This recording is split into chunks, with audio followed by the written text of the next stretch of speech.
In today's video, we're going to be diving into the upcoming pattern, taking a look at a very interesting pattern. I will say there's going to be warm-ups and then big cold fronts that come through on 2 to 3 different occasions here over the next 2 weeks. This is going to bring with it the chance for snowfall on a few of those occasions after that cold air moves in. And there is one system I'm watching very closely for the East Coast. We've been talking a little bit about that, but also numerous severe weather risks, as well as it looks like the severe weather season is going to get off to a very early start here in early March. So let's just dive into it, take a look at things. And this is the 6 to 10 day temperature outlook from the National Weather Service. We do see March 4th through 8th here. Cooler than normal conditions across a lot of your southwest here. Looks a lot like a negative PNA. It's not a full-blown negative PNA, but we do have cooler temperatures out there, and this does encourage some warmth overall to move in. But again, it's not going to look like this every single day. What we're going to see a lot of is the warmth kind of moving in for 2 to 3 days at a time.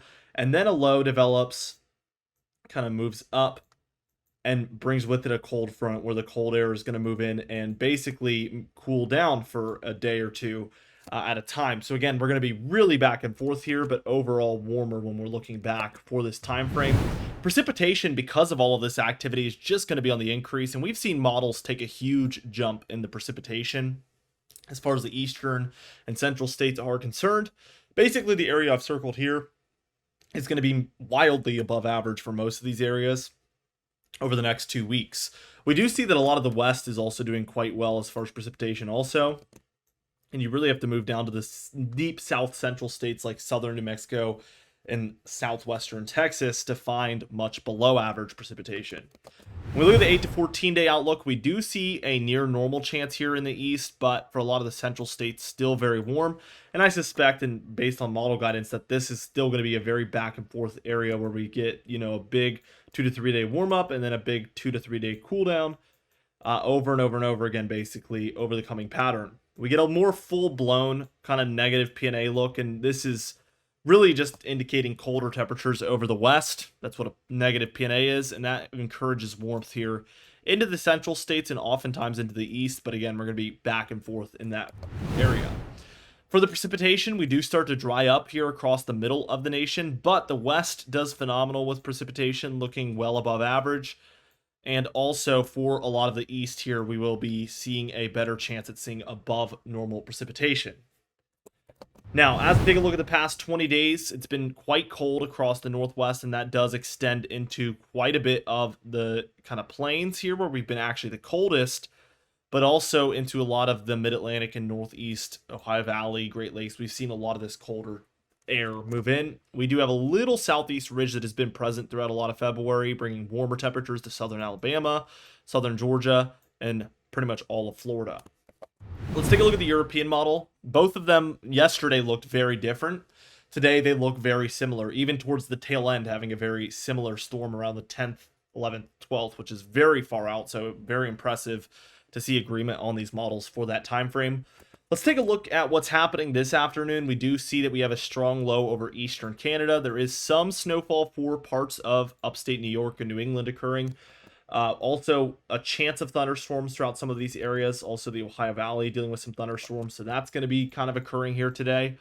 What we see is that by the time we're reaching this evening, a lot of this has moved down into the southeast and southern mid-Atlantic. Still having some thunderstorm activity across Indiana and Ohio, though, where we do actually have a level 1 marginal risk of severe weather for the day today on Thursday, February 27th.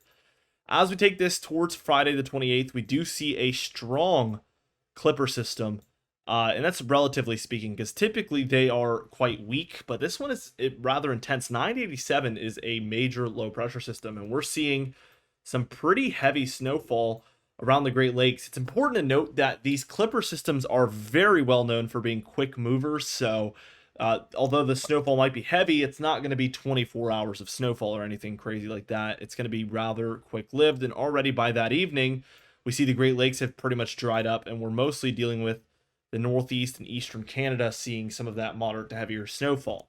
With this also comes a big time cool down moving in on the 1st of March into the 2nd of March here. I mean, we could tell this jet stream is crazy. We see a massive ridge in the west for this time frame, and also this just encourages the cold to pour into the east, and we see a lot of that happening here. But no real low pressure systems to work with. As far as precipitation, I mean, we are dealing with almost nothing over the United States, period. As we move towards Sunday afternoon, we actually do see a storm system begin to move onshore to the west. A lot of Oregon, California, and Nevada dealing with rainfall and snowfall respectively. Still rather cold in the east. It's not until we move towards the 3rd where we start to see that cold lifting off a little bit. So this is kind of pulling up. And most of that is due to this cool down that we've now seen over the west, where we're dealing with a lot of overall colder conditions, snowy conditions out here in the west. And again, you see this warmth begin to immediately move in, as that PNA is a driving force for our weather here in the United States. Some thunderstorms and showers happening here across Texas, Louisiana, Arkansas, Mississippi, but nothing in comparison to what we're going to be seeing a day or two after this. So keep that in mind. As we move towards the 4th, here it is. A 991 millibar low pressure center kind of just takes off here across southern Kansas. We had a pretty intense looking cold front look, a warm front well out here to the north, and what we see is a corridor of some pretty major severe weather taking place across Texas, Oklahoma, Missouri, Arkansas, Louisiana, Mississippi, Tennessee. This is an area that we have been indicating for days now could be seeing severe weather around that first week of March, and it's really validating to see that really coming through. The Storm Prediction Center has upgraded the long-range outlook to include a 30% area, which is going to translate to roughly an enhanced risk at least. That area is rather large, and we might even see a moderate risk, or God forbid, anything higher than that. So we're going to need to really watch this situation closely, as this could be one of our first major severe weather events. We do see on the back end of this, just to kind of get an idea of the pattern, a little bit of a ridge is building across the west coast, and we're seeing cold air dive here into the Rockies. So that's why we're seeing quite a bit of snowfall behind this low. There's plenty of cold air out there. All of this is all rainfall, though, as we have a very, very warm sector. I mean, the jet stream is a massive ridge here in the eastern states, so a pretty intense look. Overnight, I'm going to move us to where this storm is happening overnight, because it's going to be a multi-day event, and we see for Tuesday night into Wednesday, this is 4 a.m. Eastern time, so what's that central? Is that 2 a.m., I guess? We do see these thunderstorms happening throughout a lot of eastern Texas still, Louisiana, Arkansas now, Mississippi, Tennessee, Kentucky, Illinois, Indiana, maybe even Ohio. We're seeing severe weather taking place overnight Tuesday into Wednesday. It's very warm and humid for this time of year, especially overnight, so don't underestimate it. Likely a major threat in these areas as well. And then as we move into the morning, typically things slow down a little bit, but not this time. We are still seeing heavy thunderstorms for those deep south states. And as we move towards that evening, Wednesday into Thursday, we start to take a look at the southeast and mid-Atlantic as the area to watch. The line of thunderstorms is somewhere in here, moving from west to east. Your low is still here over eastern Michigan. And now we have a long-range outlook indicating at least a slight risk of severe weather for this entire area for the 5th of March. So a multi-day event. We are also seeing some back-end Great Lakes and upper Midwest snowfall from this one.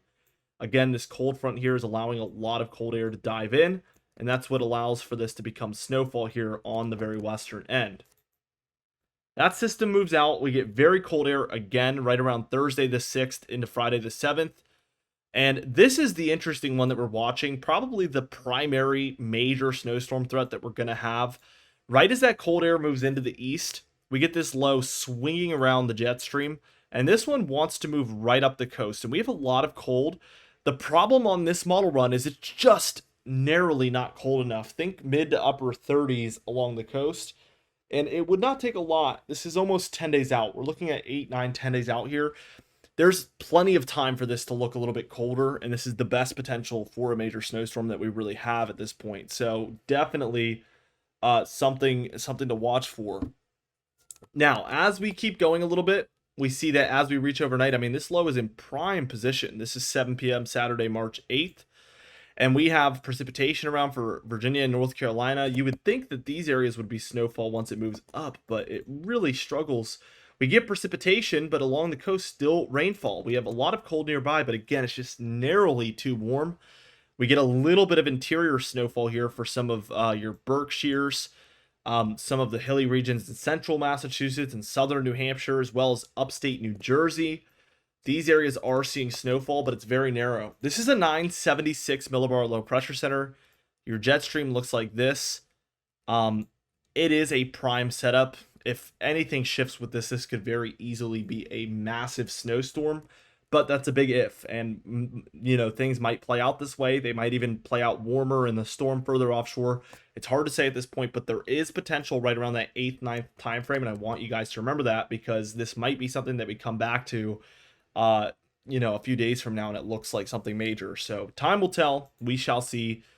We do see that cold lasts through the 9th, 10th, but then we get another massive warm up in the east. And you guessed it, it comes as a result of a major trough in the west. This negative P&A sets up, and instantly this warmth ricochets into the east here, where we are dealing with major warm air, even warmer than what we're seeing right now. And in a few days, this March 11th time frame would be the first 70s for a lot of folks if it looked like this. Very, very warm. Meanwhile, in the northwest, where that negative P&A is taking place, we get lots of snowfall in there as well. So storminess is attracted to that cold air in this instance. For Wednesday, the 12th, remember I said multiple severe weather threats. We get some low pressure up here in eastern Canada, but there is a secondary low here, which is indicative of some more broad low pressure here. This event is going to fully depend on if we get that northern piece being the more primary one, or if maybe the southern one can get more of that energy down lower near the Great Lakes. In either case, we have a pretty significant cold front setting up and some thunderstorms firing up for Arkansas, Missouri, Illinois, Indiana. Really, really something to watch. Meanwhile, we have tons of snow happening in the mountainous west. As we move towards the 13th, we do see that southern low takes over eventually. We see a 990 over Ohio, and we are likely dealing with another multi-day severe weather event underneath for the deep south. A little bit earlier, it was over some of the more southern plains and areas just to the east of it. And as we move overnight Thursday into Friday, we see that a lot of these storms are reaching towards the southeast here. So this is a multi-day, multi-region severe weather event also happening around that 11th, 12th, 13th, 14th time frame. So 2 severe weather events to watch, and pretty significant ones at that. We do once again end up with some back-end snowfall for areas of the Ohio Valley into eastern Canada. Something to watch for. Very far out though, and that's the end of the model. The GFS model, as we just kind of work our way through it, we get the Clipper system, the major cool down, and then here comes that significant severe weather event where we get this low over Kansas. Again, it's going to play out almost identically. So we see the same thing, major cool down following it. And here's that coastal low. We have colder air here than the European model, but this low, look at how far offshore it is. The European model had it out over the Outer Banks. This GFS model is probably halfway to Bermuda. So definitely a huge discrepancy in the distance from the coast with this low. Definitely something that needs to be worked out for us to know anything more. That plays out. We do get this kind of interior, kind of Clipper-like system where we do end up with some higher elevation snowfall and further north snowfall around that kind of 7th, 8th time frame. We'll obviously pay attention to that. We do get another system moving across the deeper south, so one that wants to move like this, but it doesn't have a major trough to latch onto, but could bring some thunderstorms to the deeper south. Definitely something to watch. And then we end up with another major system right around the 12th. This is exactly what the European model showed. 987 here, snowfall across parts of the Midwest and plains. And then the severe weather setting up again, starting for Texas, Oklahoma, Arkansas, Louisiana here on Wednesday morning. It moves into the deeper south. By the time we're looking at Wednesday evening, this is 8 p.m. And we have a pretty significant area that would likely be thunderstorms, if not even severe weather taking place. And as we move into the 13th, we do see by that afternoon, again, the southeast and mid-Atlantic get going. So this is pretty similar to that first one that's happening around the 4th, 5th, 6th. So back-to-back pretty similar systems that could bring about back-to-back major severe weather events. If not, we know that the first one is looking very dangerous, and that's going to be something to really watch for. But the second one is a little bit of a question mark, but the models tend to get these things done a little bit better than snowstorms because we're not too dependent on it being below freezing or above freezing. Obviously, I mean, it basically has to be above freezing, but my point is there's not a huge variable like the freezing line involved with these severe weather events. When we see a major low moving across and we have the cold air behind it and the warm air ahead of it, we know to some extent there's going to be a thunderstorm event, if not severe weather. And that's kind of what we're looking at here in the long range. As we move through that, we kind of end up in a pattern that looks like we're going to be warming again in the east here around the 15th. So that kind of back and forth continues on this model as well. Total precipitation from the European model looking a little bit less for the southwest. The northwest still does pretty good. But look at the east. I mean, basically from the Midwest eastward here, we are dealing with above average precipitation. This is a huge surge compared to what we were seeing just a day or two ago on the models. Huge increase. With this constant up and down comes the instability, and multiple major lows move through this area. That's basically what we have to credit this above average precipitation to. When we look at the anomalies, again, most areas in here above average now popping up. So we see a lot of areas in the Ohio Valley, Great Lakes, Mid-Atlantic, Northeast, even some of the deeper south and southeast seeing above average precipitation. So a big time jump up in the expected amount of precipitation. The Northwest also does quite nicely, but again, the Southwest looking pretty well below average. Your snowfall in the European model, again, there's some potential, but we're really limited to the areas that are obvious, like the Appalachian Mountain Range, the Upper Midwest, areas nearby the Great Lakes and nearby the Canadian border. Nothing surprising whatsoever. And I wish that I had something exciting to tell you guys in the snow department, but I absolutely do not at this point, to be transparent. The West, though, there's a lot to be excited about, especially if you're into skiing or anything like that. I mean, this looks incredible for the Sierra Nevadas, the Cascades, and the Rockies. So incredible conditions out there. GFS model going to agree on the western part and really the eastern part. I mean, it's really just the common suspects here as far as who's seeing snowfall.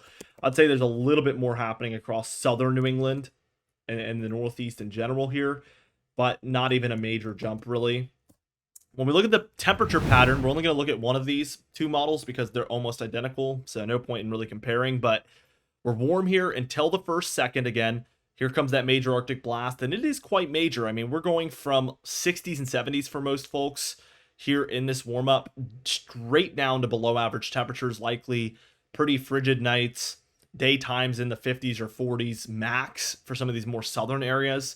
This is a pretty significant cool down compared to what we've been seeing. But by the 4th, 5th, we're warming back up again, just in time for that severe weather event and cold front to come through for the 7th, 8th, 9th. And then we're warming back up again for the 11th, 12th, 13th. And then again, a cold front is about to move through on the 14th. So very, very back and forth. Looking at the severe weather potential, here is the day 6 outlook. And again, they typically don't issue these whatsoever, the long range ones, only for some pretty major events. And if they do, it's typically on like days 4, days 5. They'll wait until then. But this one we saw just yesterday pop up on day 7. That's a pretty long range severe weather outlook, a week out. And it was just the yellow yesterday, so the 15%. But now we've seen an upgrade to the 30% as well. So the 15% translates to a slight risk for Tuesday the 4th into the morning of Wednesday the 5th. This orange area, again, translates to an enhanced risk for eastern Texas, northern Louisiana, southern Arkansas, and then areas of Mississippi as well. Really, really need to watch that. I think this was going to be a pretty major one. And then day 7, which is going to be mostly for Wednesday into very early Thursday morning. Again, the southeast area getting its own outlook here, a 15% chance outlook from Virginia southward, basically into North Carolina, South Carolina, Georgia, and eastern Alabama. Don't know why Florida's not involved here. Probably just not enough shear to be considered a major severe weather threat. But these areas would roughly translate to a slight risk, and that's a large area. Wouldn't be surprised if there's an enhanced risk in there somewhere, even for the 5th here along the southeast. So again, multi-day, pretty major severe weather event happening right there around the 4th, 5th. Really needs to be paid attention to, and there might even be more down the line. With all that being said, be sure to subscribe. We upload every single day. You can even hit the bell icon for daily notifications when we upload so you never miss one.